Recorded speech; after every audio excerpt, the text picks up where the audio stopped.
क्या आप जानते हैं एकलव्य का वध किसने और क्यों किया था? महाभारत का एक पात्र एकलव्य भी था जो बहुत पराक्रमी था, जिसके भय से देवताओं ने एकलव्य को छल से मार डाला। आइए जाने कैसे।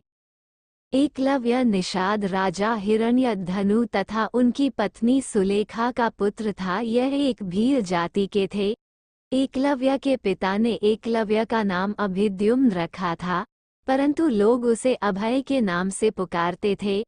अभय ने अपनी शिक्षा अपने कुलीय गुरुकुल में ही प्राप्त की थी और वह बालपन से ही अस्त्र शस्त्र विद्या में बालक की लगन और एकनिष्ठता को देखते हुए गुरुकुल के गुरु ने उसका नाम एकलव्य रख दिया। जब एकलव्य युवा अवस्था में आया तब उसके पिता हिरण्यधनु ने अपने एक मित्र निषाद की कन्या सुनीता से उसका विवाह करा दिया। एकलव्य धनुर्विद्या की उच्च शिक्षा प्राप्त करना चाहता था।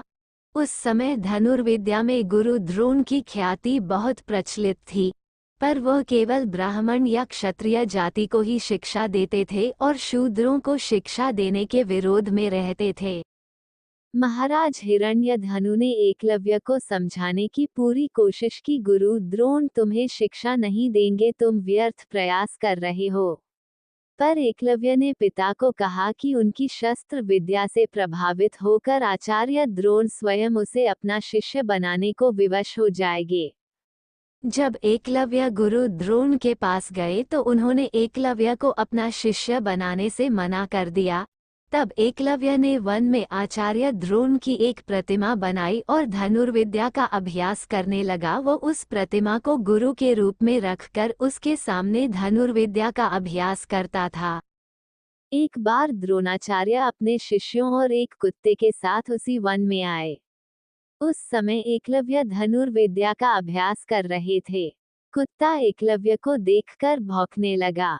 कुत्ते के भौंकने से एकलव्य की साधना में बाधा पड़ रही थी, तो उसने अपने बाणों से कुत्ते का मुंह बंद कर दिया और कुत्ते का भौंकना शांत हो गया।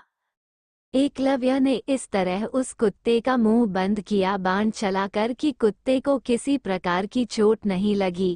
कुत्ता द्रोण के पास भागा। द्रोण और शिष्य ऐसी श्रेष्ठ धनुर्विद्या देखकर अचरज में पड़ गए और उस कुत्ते का ये हाल करने वाले महान धनुर्धर को तलाशने लगे। कुछ दूरी में उन्हें एकलव्य दिखाई दिया, जिस धनुर्विद्या को वे केवल क्षत्रिय और ब्राह्मण को ही सिखाना चाहते थे, उसे शूद्रों के हाथों में जाता देख वे बहुत क्रोधित हुए और चिंता में पड़ गए कि एक शूद्र इतना अच्छा धनुर्धारी कैसे हो सकता है। द्रोण ने एकलव्य से पूछा, तुमने ये धनुर्विद्या किससे सीखी? एकलव्य ने तुरंत कहा, आपसे आचार्य गुरु द्रोण चौंके और बोले, मुझसे? वो कब? मुझे तो याद नहीं कि मैंने तुम्हें कभी शिक्षा दी। एकलव्य ने द्रोण की मिट्टी की बनी प्रतिमा की ओर इशारा किया और कहने लगा कि मैंने उस मिट्टी की प्रतिमा को आप समझकर शिक्षा ली।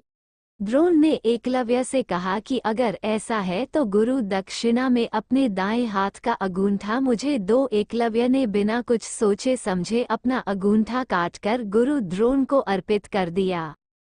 एकलव्य ने अपना अंगूठा दक्षिणा में देने के बाद वो अपने पिता हिरण्यधनु के पास चला आता है और वहां जाकर बिना अंगूठे ही अभ्यास में लग जाता है। एकलव्य अपने अंगूठे के बिना ही धनुर्विद्या में पुनः दक्षता प्राप्त कर लेता है। फिर पिता की मृत्यु के बाद वह राज्य का शासक बन गया और निषाद भीलों की एक सेना का गठन किया।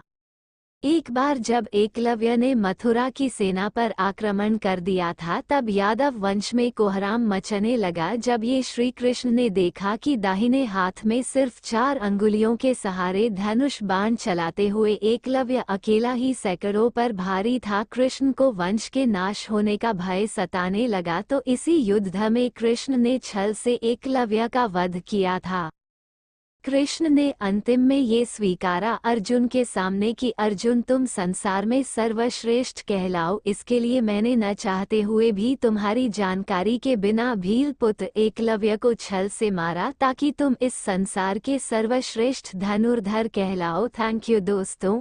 अगर यह वीडियो आपको अच्छी लगे तो प्लीज़ लाइक करें, शेयर करें, कमेंट करें और हमारे चैनल को सब्सक्राइब करें।